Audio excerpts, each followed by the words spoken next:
Thanks a lot. Namaskar and good evening to everyone. Before we begin, kind of a small disclaimer from my side, since it is about Maharashtra and the book which I have written.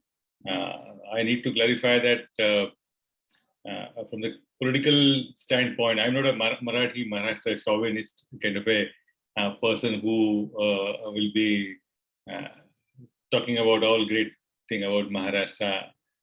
That's not the case. I mean, I wrote purely from the historical, the story point of view, that Maharashtra story, how it is to be told, why it is to be told, and basically many facts, many facets of the state which were, which have been completely forgotten in these days, where it's difficult to believe that the Renaissance, which we can call about Maharashtra, it actually happened in the state, looking at the current state of affairs all over.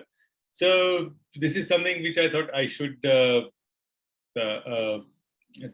and thanks Khaki for having me for the evening session. This is the story of a state which is normally seen as industrially very progressive, socially active, and whatnot. You know, there are various ways Maharashtra is described. And from non-Maharashtra side, if you look at cross boundaries, they describe, I mean, from national media's point of view, Marathas and Marathi, they always confuse with, you know, and while describing leaders, they will have this Maratha strongman, Maratha this, Maratha that. Maratha and Marathi are distinctly different, that many of them, every Maratha will be definitely Marathi, but not every Marathi has to be Maratha. So all kinds of things were are seen in the media. So I thought let's tell a pure story, what exactly happened in this land and why it matters. So the historical part, prehistorical, and Wakata can call that. I don't go there. It's too much of detail. But the Renaissance part, this is something I thought we should be discussing about. Because when it comes to social movement, it's always the credit goes to West Bengal. There is too much about written about Bengal and Rajaram Mohan Roy and the reformist movement. Definitely, it started in Bengal. Rajaram Mohan Roy was the first one who talked about religious kind of social movement and how religion has to be reformed to have lots of new things, and how basically sati and all those traditions, how it's time we get rid of those.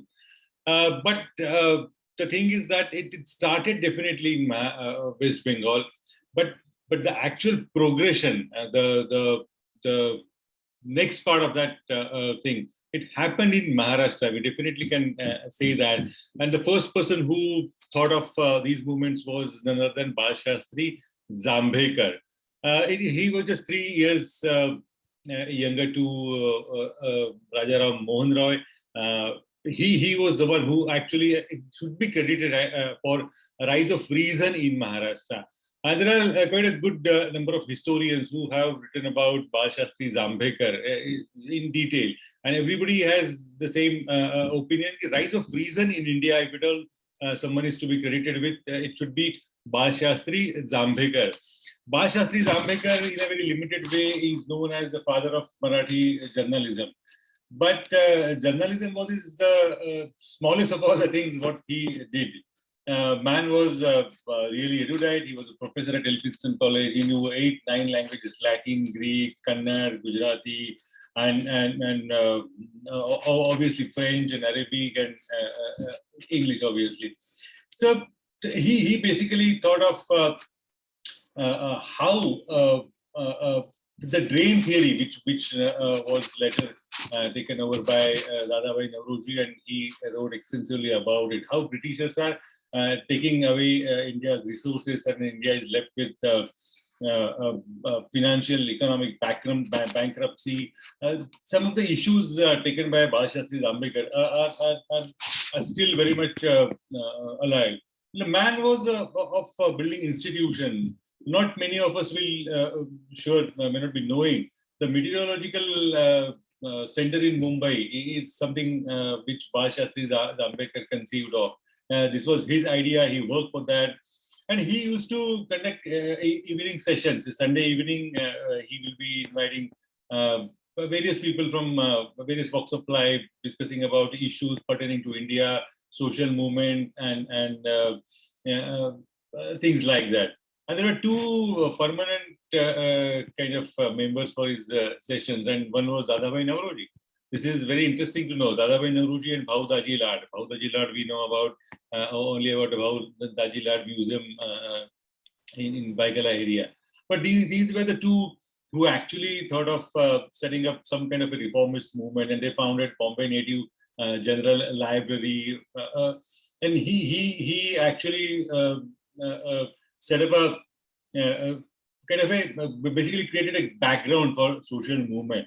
And interestingly, obviously under British rule, but he was entrusted with the responsibility of writing encyclopedic history of England, and he also wrote on English grammar. It's very difficult to understand, difficult to comprehend. In those days, some small teacher from Mumbai was involved in so many such activities, and he's the one who actually taught Maharashtra. Took the issue of social movement, social reformist movement, how much it is necessary. He talked about English literature. He talked about learning in English, giving up traditional knowledge what India was stuck into. So Bal Shastri Zambekar is undoubtedly is the founder of this movement, which there were many who took it forward. That class of associates. This is something which I always envy of. Kind of people Bal Shastri Zambekar was associated with, and the movement he started with. Just after Bal Shastri Zambekar, he lived a very short life. 1812, he was born in 1846. He's gone.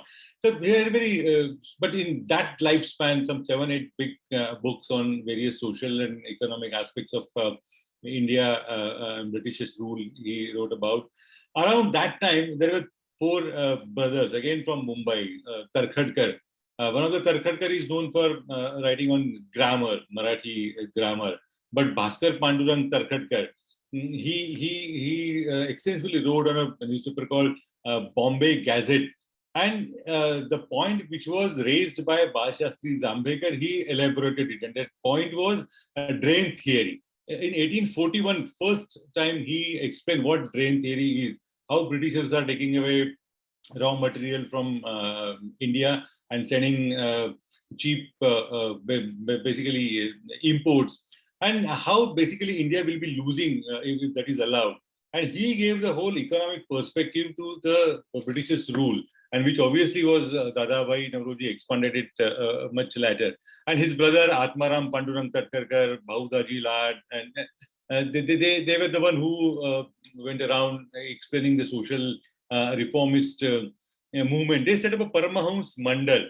And this is again a very interesting group, because during those days, obviously, traditional, conventional wisdom, religious, social traditions were ruling the society. Around that time, he thought of taking society away from the clutches of religion and the tradition, and he founded this group. Along with him came this 3-4 Tarkhadkar brothers.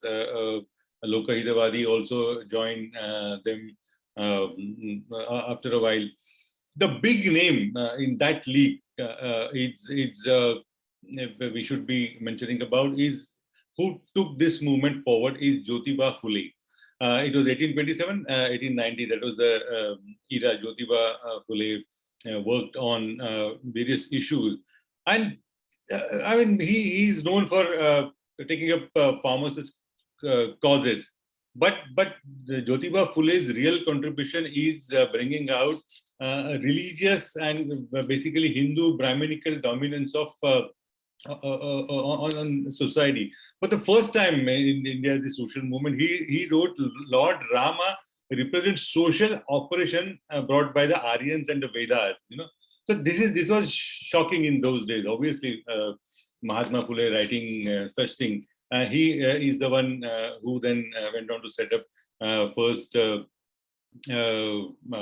school for women, the founder of women's education in India. We credit a lot, obviously, and it's worth Rajaram Mohan Rai and those from the Bengal. But the extension of this social movement started in Maharashtra. The 3-4 names were extremely important to understand. So the point to be noted is women's, Rajaram Mohan Rai, obviously he was against the Sati Pratha and all that. But the empowerment of women was the thought brought in by Mahatma Jyotiba Phule. And he was a rebel by nature.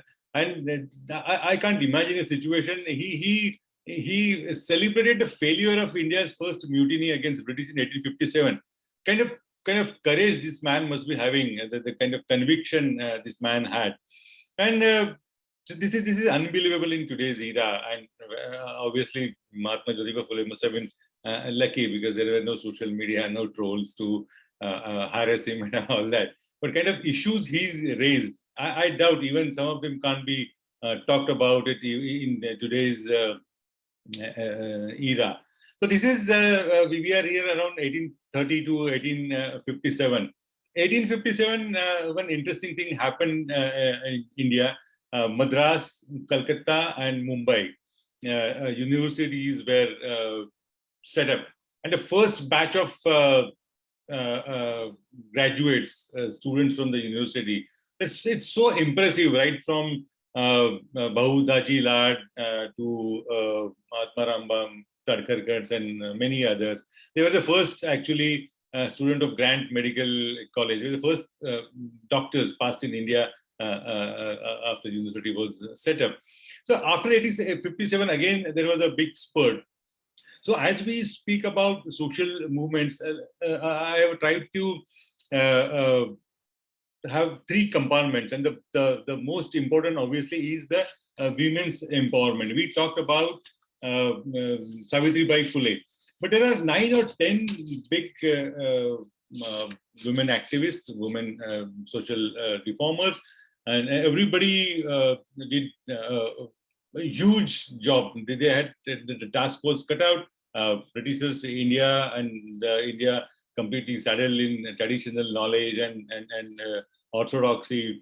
So here are 7 or 8. If there is one section which is to be singled out on Maharashtra's contribution to social movement, it will be women's empowerment. That tops the list. Kind of people Maharashtra came out with.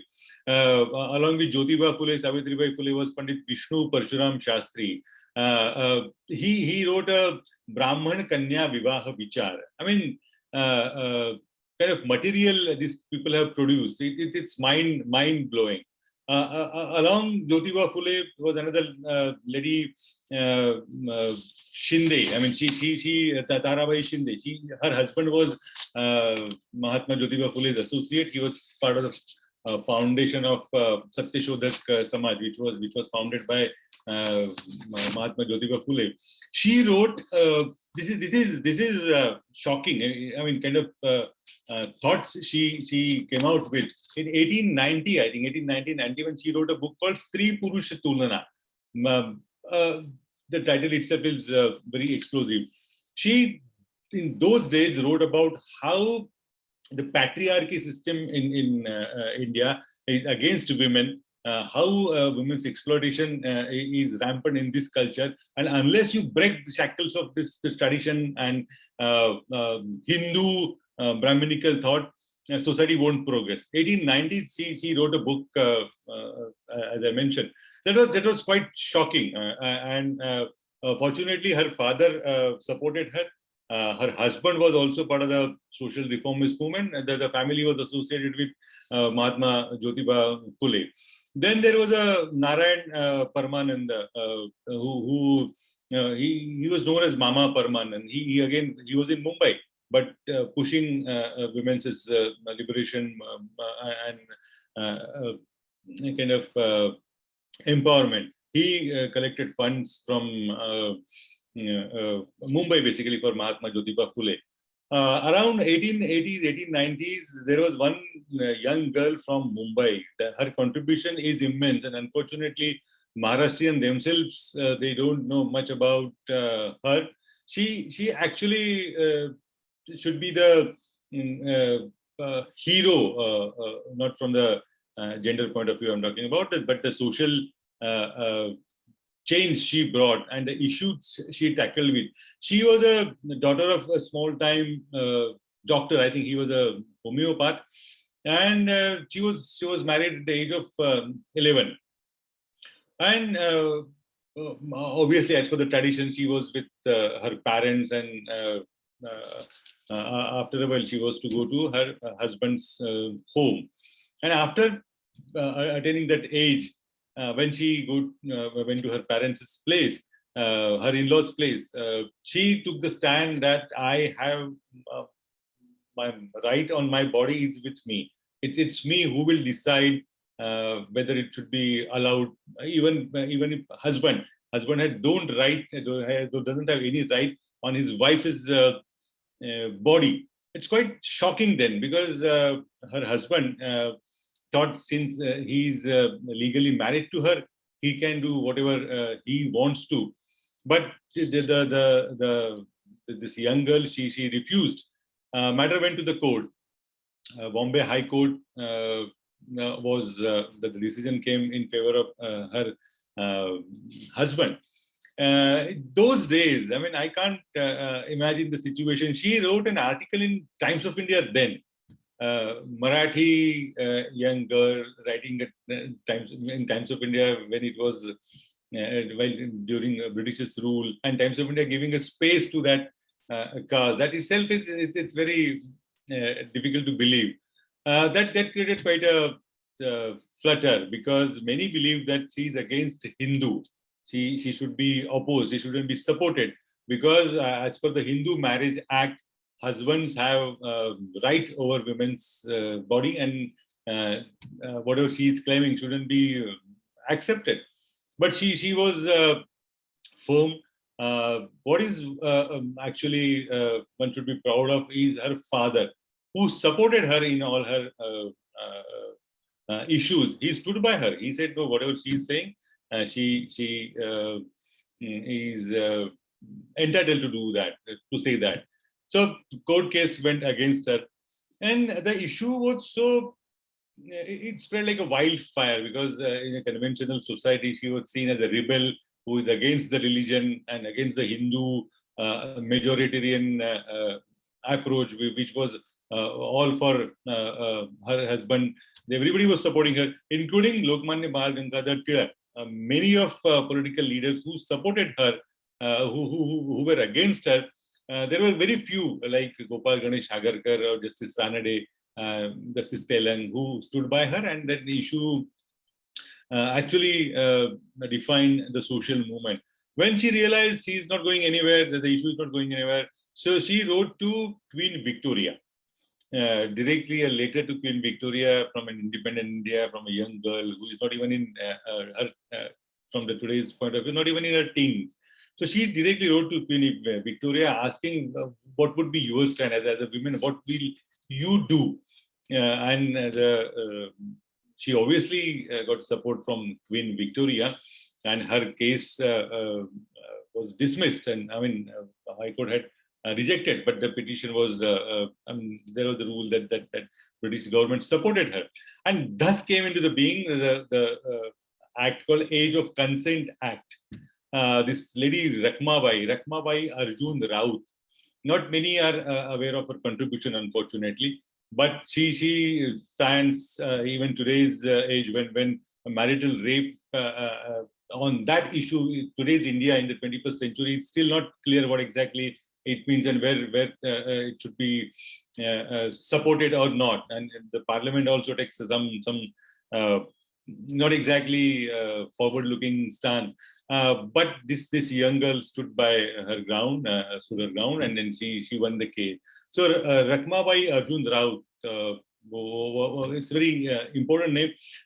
So the point is, the women's liberation, women's empowerment movement started in Maharashtra. I mean, the the issues were taken up, the kind of support they were given, and those people who supported her, Justice Ranade took the stand that she is right. There is a need to amend the Hindu Marriage Act, not very where everyone was welcoming. So political divide and all that, but still that went through, and then she could get this Age of Consent Act done. So there was another lady, another respectable name is Pandita Rakhmabai. What Mahatma Phule was to Shudras, Pandita Ramabai was to womanhood. This is something Hulas Singh wrote in his history of Maharashtra's reformist movement. So she was born Rama Dongre in a traditional, conventional house of a Sanskrit Pandit. She herself was a scholar. She was exposed to traditional knowledge.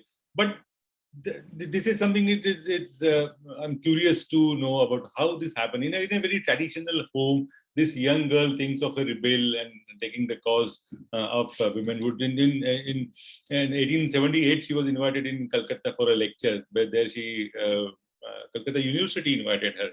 So how those things used to happen when there was no communication, not much space for such kind of debate. But despite that, these people, the real heroes, they took lots of important issues. So there she married to Bipin Bihari Medhavi. Again, a very shocking thing for the traditional society, because it was not only inter-caste marriage, it was inter-religion, it was region, inter-caste, all things put together. And then she went to England for a lecture. There she converted to Christianity. But even in after conversion, she took the issue of whatever she was doing, fighting for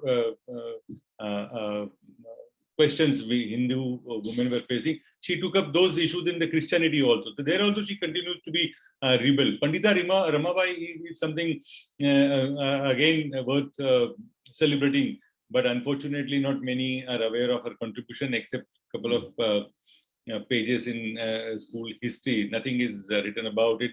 And the current context, it's obviously Pandita Ramabai will not get her due, but her contribution is immense. This is something extremely important for the women's empowerment.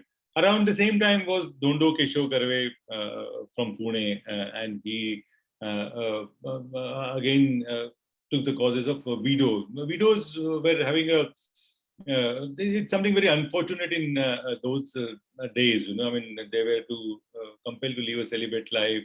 They were, it's all sorts of ugly things happen. But here was the man who thought of educating widows. This is completely unheard of. See the situation where widows were not allowed to come out of the home, even if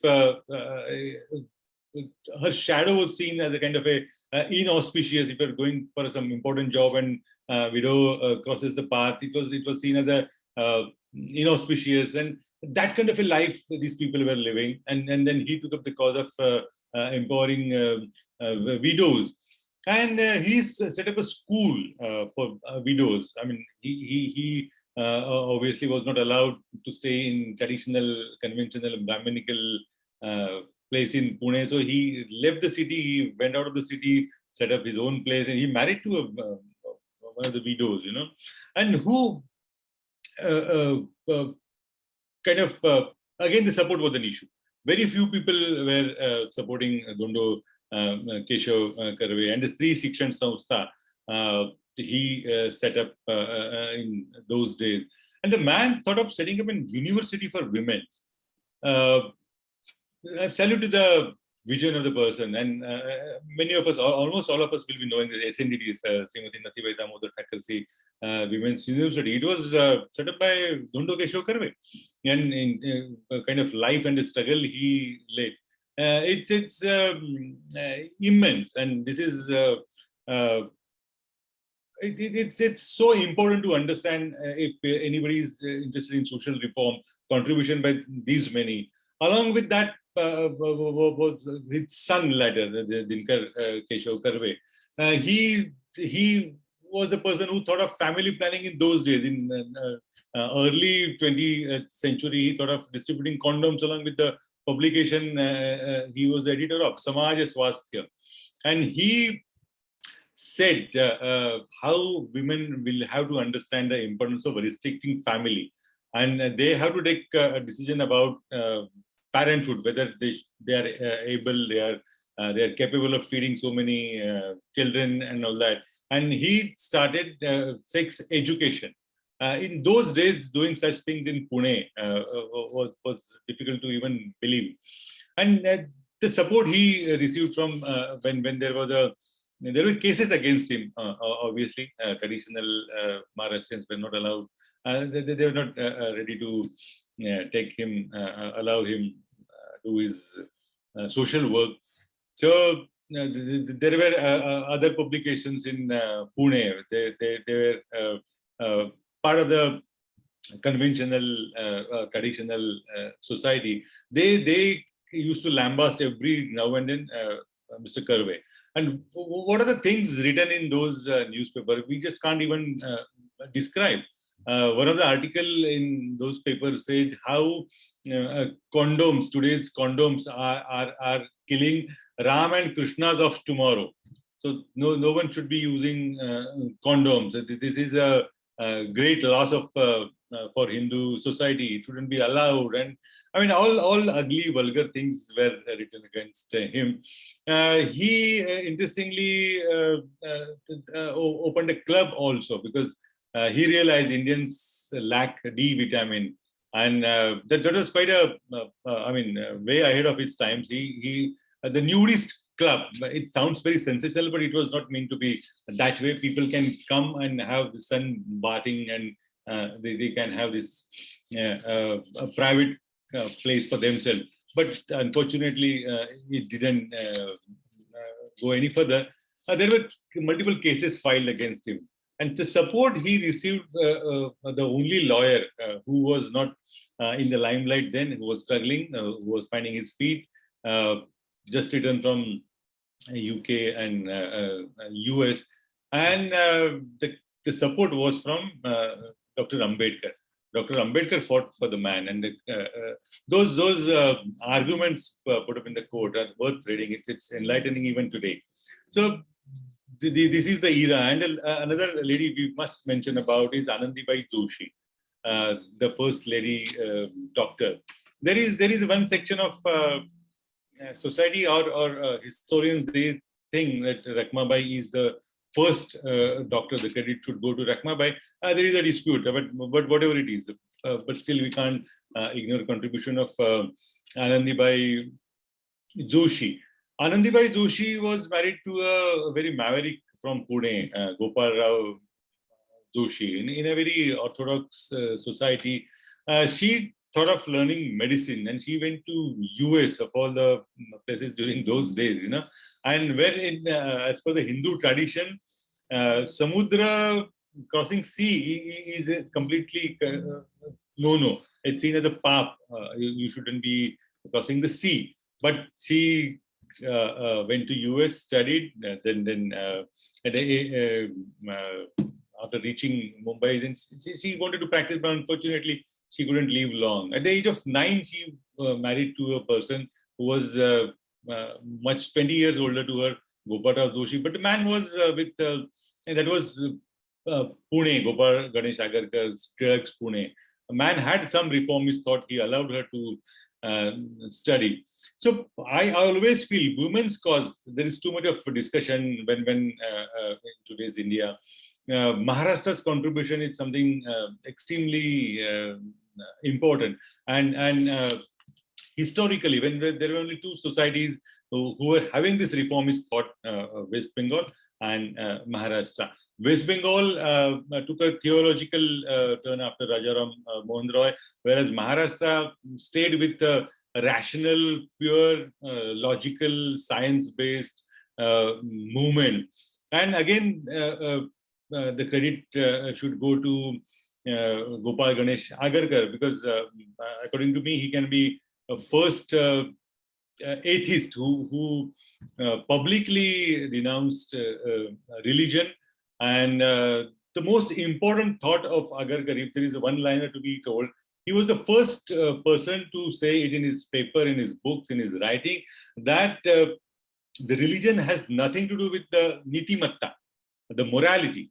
In the traditional Indian society, Indian wisdom, religion is given importance because people believe that religion brings morality. So Gopal Ganesh Agarkar in his writing quite well explains even how atheists can be more moral and a religious person also can be equally immoral. So he took the stand that religion has nothing to do with morality, the social values, the moral life. It has to do nothing to do with the religion. And such a torture this man faced while he was alive. His Anteyatra was taken in Pune and had a very tough life. He was a colleague of Gangadhar Tirak. They fell apart on the social aspects of it, of the political movement, where Tirak thought of having political reform first.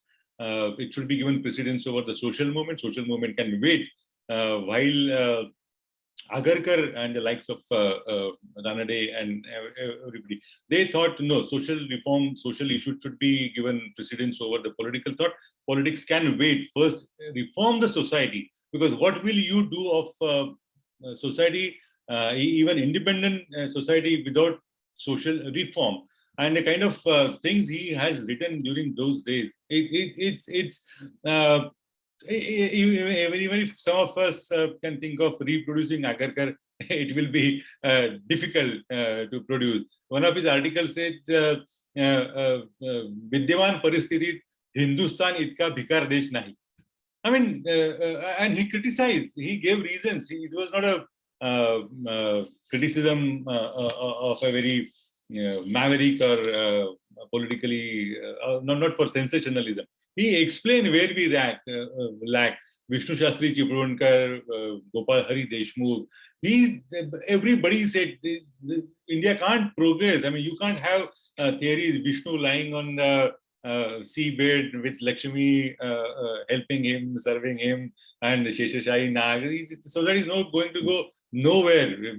There will be economic forces who will dominate India if we don't reform, if we don't give up your traditional, this historical and we are great kind of a culture. But unfortunately, they were obviously, like today, they were in minority, but still there were efforts to enlighten society on science, on economy. This is, when I say economy, even today's India, today's Maharashtra doesn't have a full-fledged economic daily.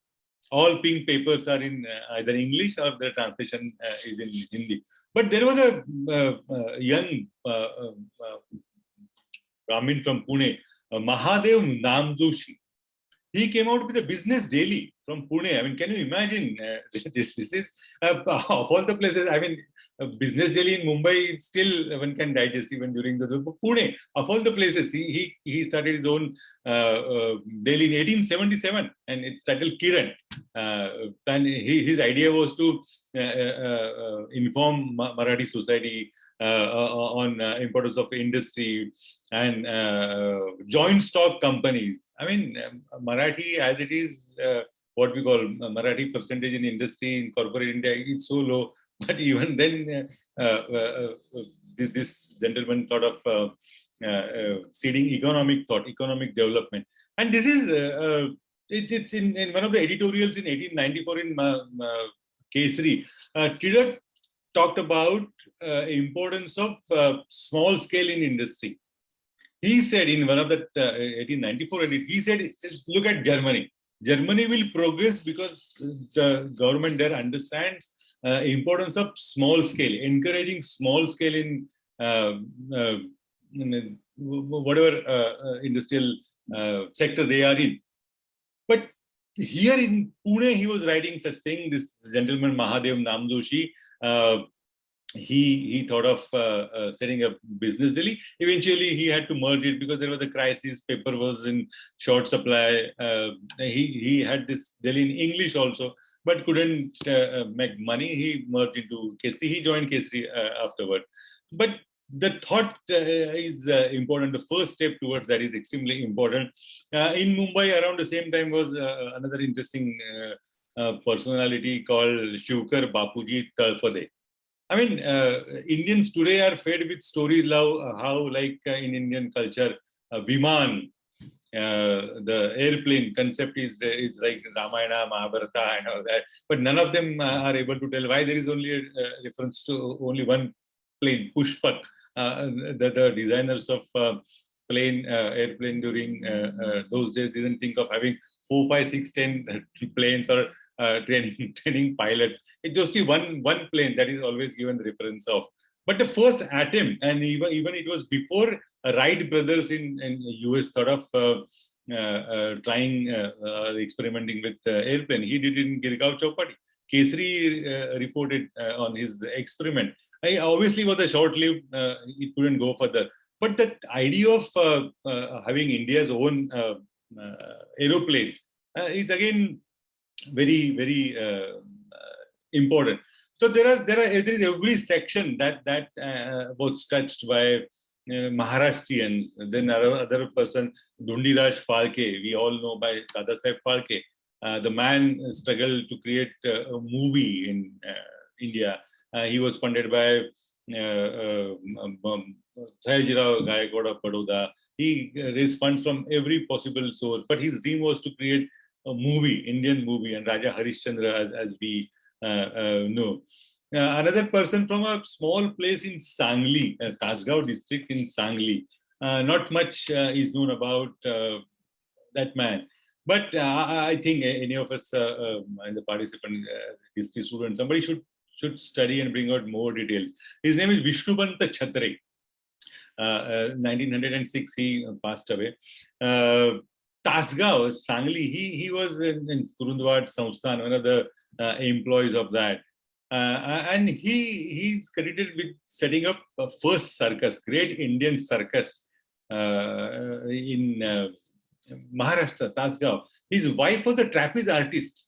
In early 19th century, this is something unheard of. I mean, this is difficult to believe. These were the people who actually shaped the modern India. And he wore many hats, Mr. Chhatre.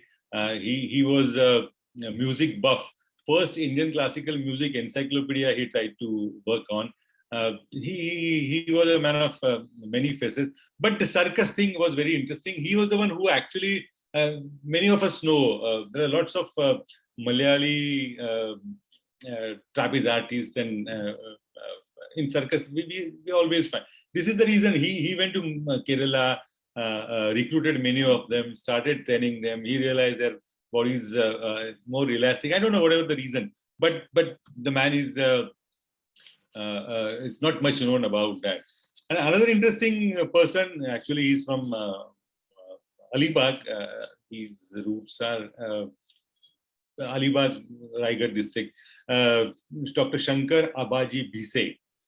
Again, I understand. I was told from the Khaki lab only someone is writing written a book also on that.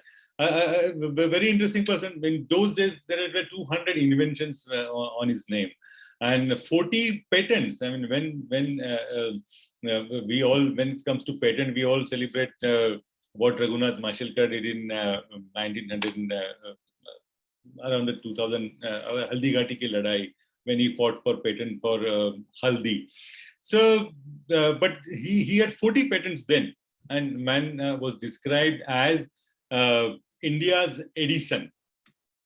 This is very exciting because even today's Maharashtra, or rather India, it's difficult to have scientific temperament. But there were quite a few during those days who were actually experimenting, developing newer ways, this washing machine concept, the detergent concept. This is something came from Shankar Abaji Bhise.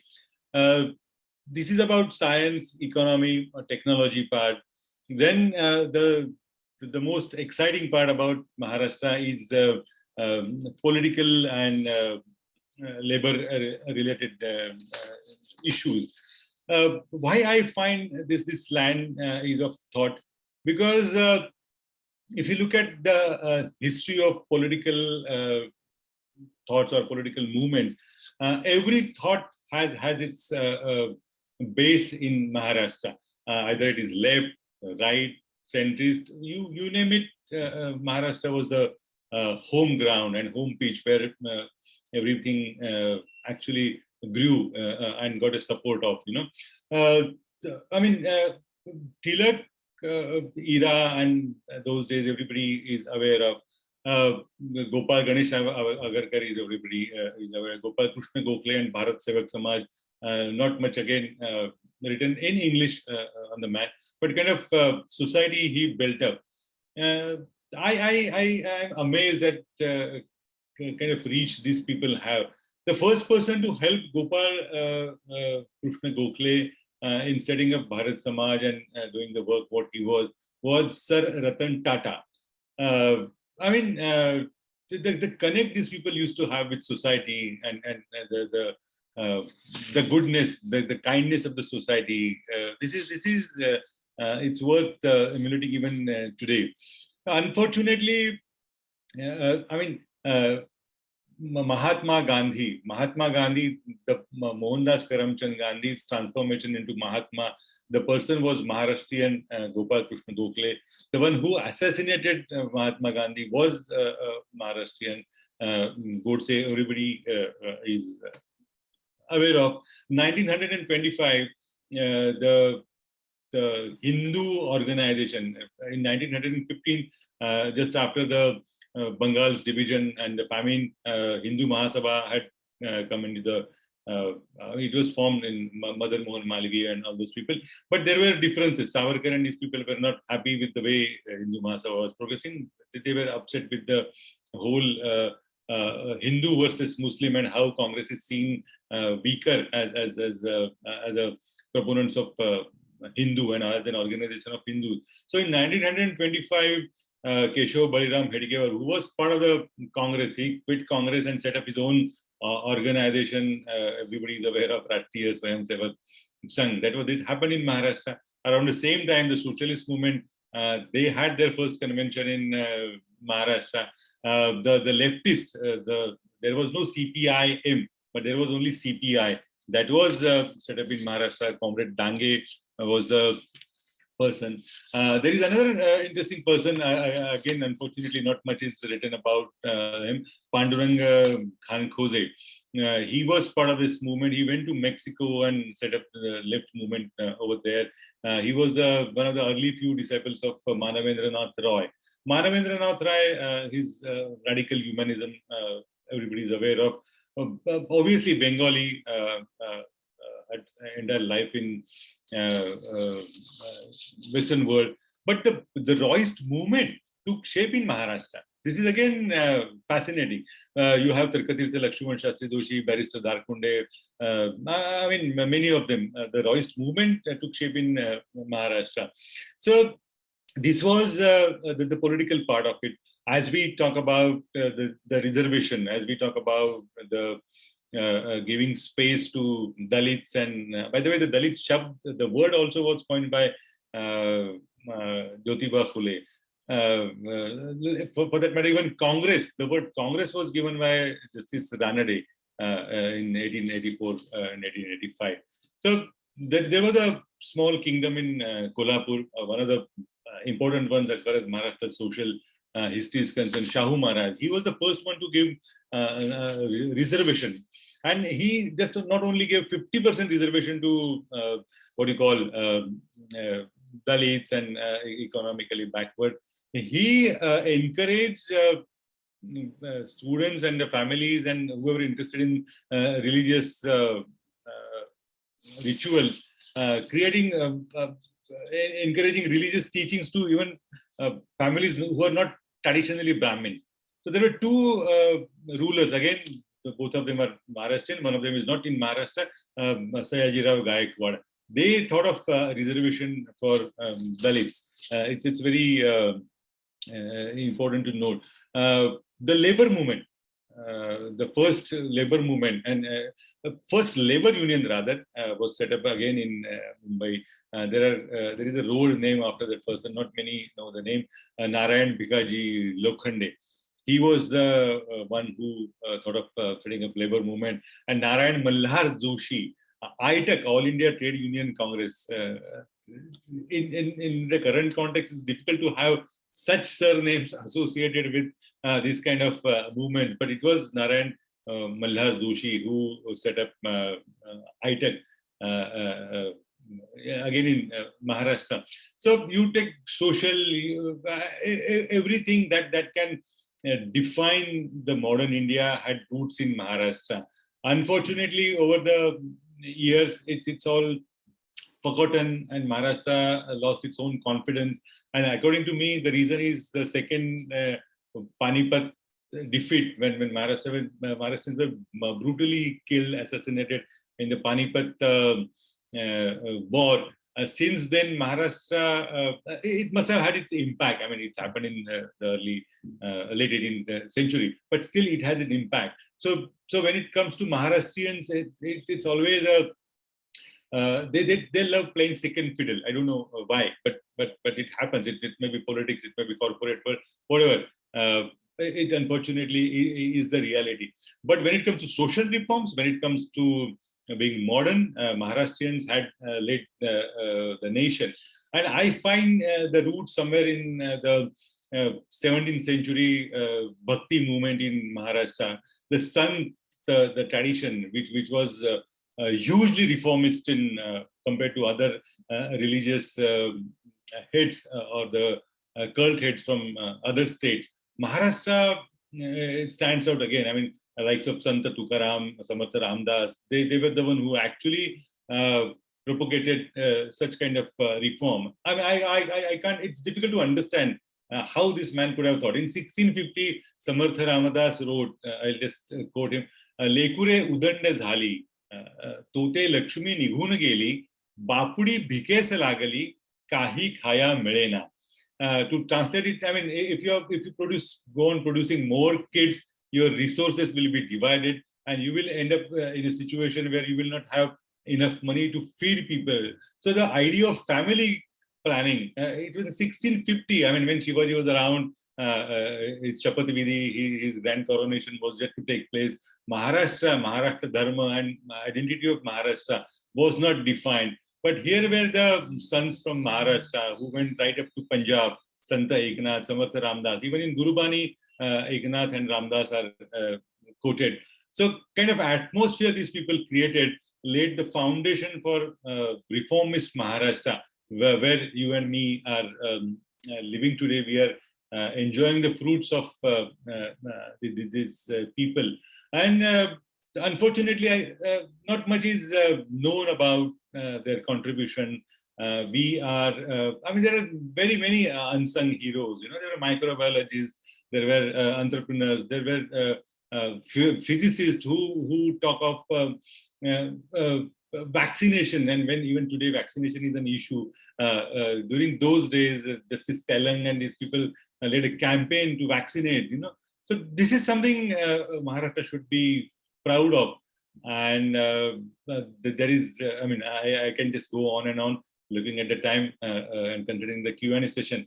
I think I should stop here. I again thank Khaki Lab for having this session, because this is something it's dear to my heart. This information, it's a treasure trove actually. There is enough, not enough which is brought out.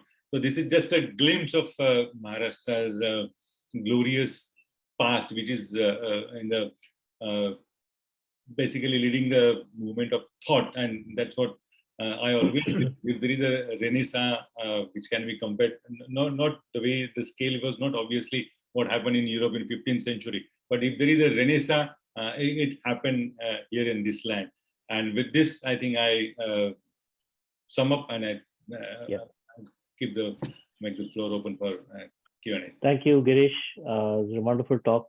I think whether it was business, religious reforms, political, labor-related issues, and of course, women's empowerment. Wanted to talk about how Maharashtra has been at the leading sort of forefront of a lot of those things. So let me take a few observations and then we can ask some questions here. So I've got Sabira was very impressed with the in-depth knowledge being shared. She also points out that the Pandita Ramabai hostel is in Bombay. Indeed, it is, I think, the ladies' hostel at the Wilson College, if I'm not wrong. Bharat pointed out that Dhyasparva is a biographical film based on Karve's life. Savira conjectures that education and the freedom of education was the reason why Bombay prospered as a financial and social reform hub. Srikant pointed out, I think, that there are 105 types of Vimanas mentioned in the Vimana Shastra by Bharadwaj Muni. Kirti Sathe mentions that Shakuntala Paranspe was one of the pioneers for education of the masses for contraception. Let me come to the question. So the first question I have here is from Bharat. How much of this reformist movement would you attribute to the British rule? Yeah, I mean, personally, Vishnu Shastri Chiplunkar, he bluntly said, I mean, we wouldn't have been able to reform if we are not exposed to English education. So definitely, huge credit goes to them. Vishnu Shastri Chiplunkar, Gopal Hari Deshmukh. He wrote 100 articles in 100 days. Now it's known as Shatapatare, explaining importance of this education, modern education.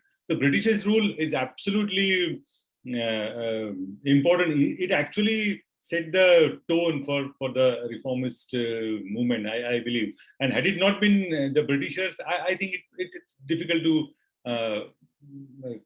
understand how look at the way things are going. It wouldn't have been possible where there were not Britishers in India. Okay.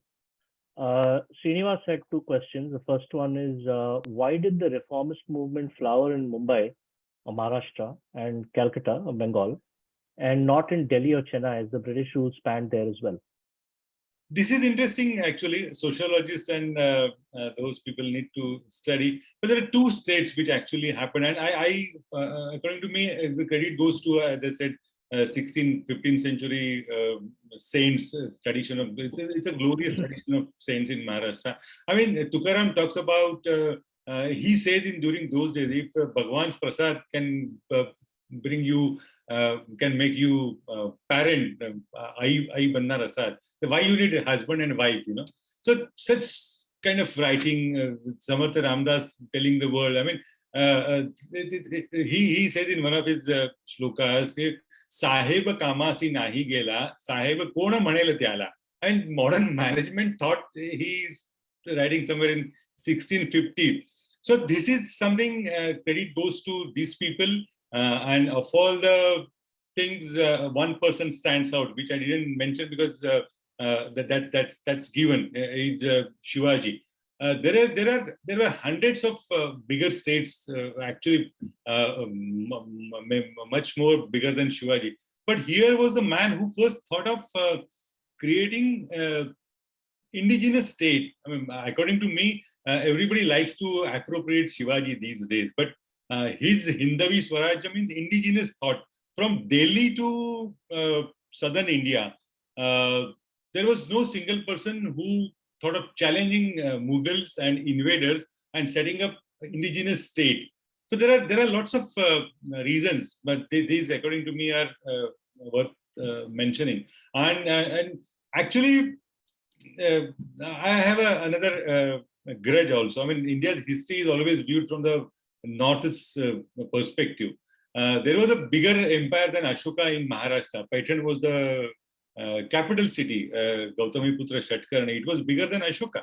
But India's history is always told, written, and explained from the northern angle.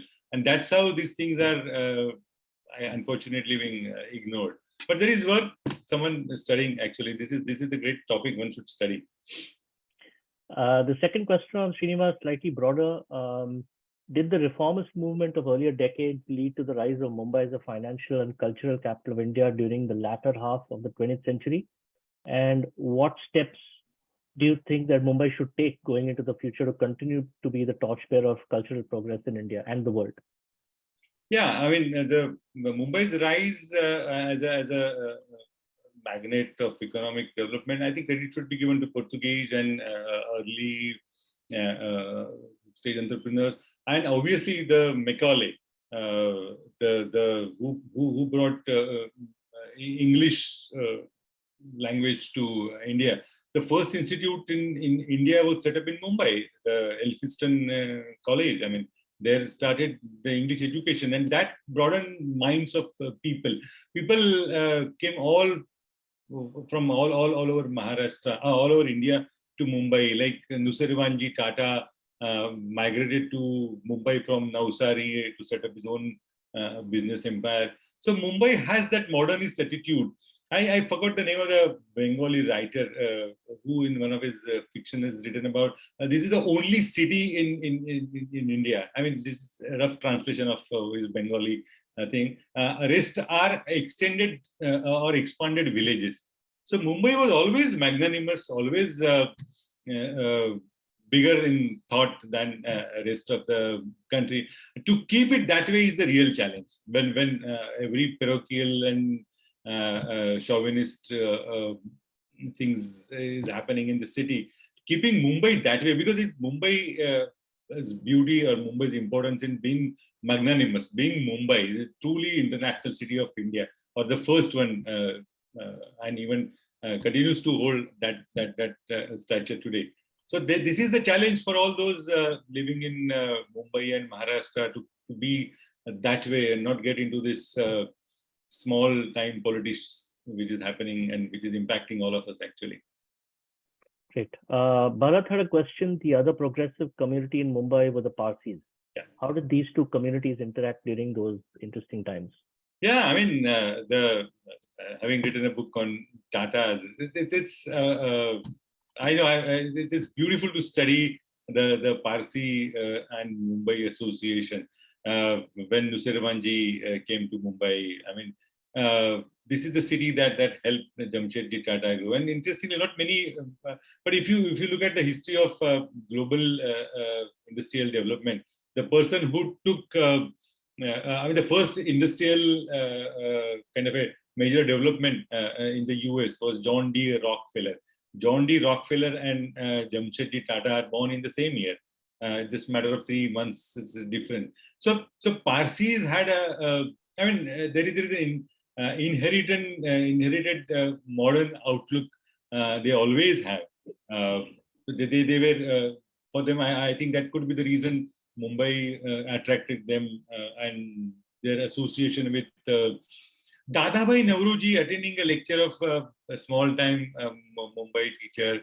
This is it's even today makes me feel so nice. You know, I mean, that kind of association they had. Jamshedji Tata's son helping excavation of Mohenjo-daro and the Sindhu Samskruti, or Sir Ratan Tata spending from his pocket to set up a Prince of Wales museum, or Nauroji Saklatwala paying from his personal funds for Indian contingent to go for an Olympic team. There are n number of stories, you know. I mean, this Maharashtrian and Parsi association. This is something another evening lecture topic, I suppose. Lots of compliments pouring in. Vatsala says very insightful. So many things to learn each day. Arun says, is very proud to be a Maharashtrian of Punjabi heritage. So, question from Aban.